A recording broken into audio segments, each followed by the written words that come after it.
भैया आप भी जब किसी टेररिस्ट या फिर रेपिस्ट के बारे में सुनते होंगे तो सोचते होंगे सालों को फांसी पे लटका ही देना चाहिए या फिर सर कलम कर देना चाहिए। ये तो है आजकल की सजाएं। लेकिन चलिए आज हम जानते हैं इतिहास की ऐसी सजाओं के बारे में जिसे सिर्फ सुन के ही लोगों की रूह कांप जाती है। तो चलिए शुरू करते हैं बिना किसी बकचोदी के। नंबर 1 दोस्तों, यूरोपीय देशों में 15वीं सदी में सजा सबसे ज्यादा आम थी। इसमें अपराधी को एक कफन में जिंदा बंद कर दिया जाता था और कफन गुफा में या फिर जमीन के अंदर गाड़ दी जाती थी और इस तरह उस इंसान की मौत तड़प तड़प के होती थी। तो भैया सोचो कितनी खतरनाक मौत रही होगी।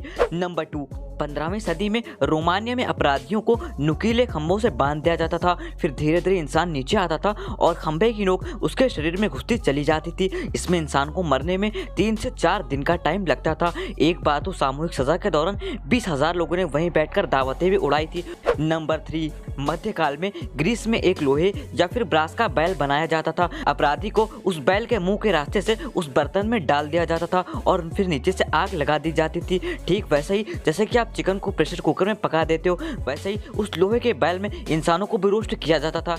नंबर 4 15वीं सदी में रोम में एक बक्से में इंसान को जिंदा बंद कर दिया जाता था और उसमें भूखे चूहों को छोड़ दिया जाता था। चूहे उस इंसान के शरीर को कुतर कुतर कर खाते थे। इंसान चिल्लाता रहता फिर भी उसे चूहे खाते रहते। तो भैया सोचो कितना दर्दनाक मौत होती होगी। नंबर 5 1542 के आसपास ये सजा इंग्लैंड में दी जाती थी। दोषी पाए जाने पर अपराधी को एक बेंच पर लिटा दिया जाता था और फिर उसकी नाभि पर गर्म तेल, गर्म तारकोल या फिर और भी कई सारी चीजें होती थी जिसे डाल दिया जाता था। कई बार तो गर्म तेल सिर के ऊपर से डालकर नहलाया भी जाता था, जिसमें लोग तड़प तड़प कर और चिल्ला चिल्ला कर बहुत ही ज्यादा दर्दनाक मौत होती थी।